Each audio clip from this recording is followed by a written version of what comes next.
there's been a spike in number of NFL coaches and number of NFL quarterbacks. And it seems like they're mostly in the eye of the storm, if you will, coming into the season. What do you make of it?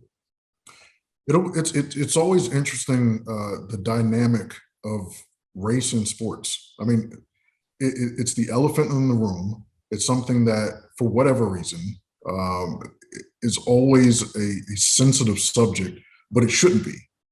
And the way you presented that, it makes a lot of sense, because we're sort of at a crossroads, a turning point, if you will, where it's hard to deny what some of these young men are doing.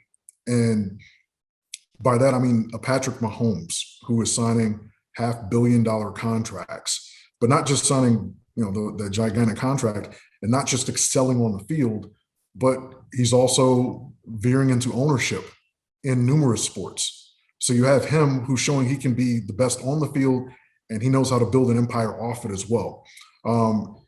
So he's one of a number of examples. We'll get into this more in a little bit, but you have a Dak Prescott returning. You have a Lamar Jackson who's coming off an MVP performance from the 2019 season, who's also having to overcome COVID for the second time.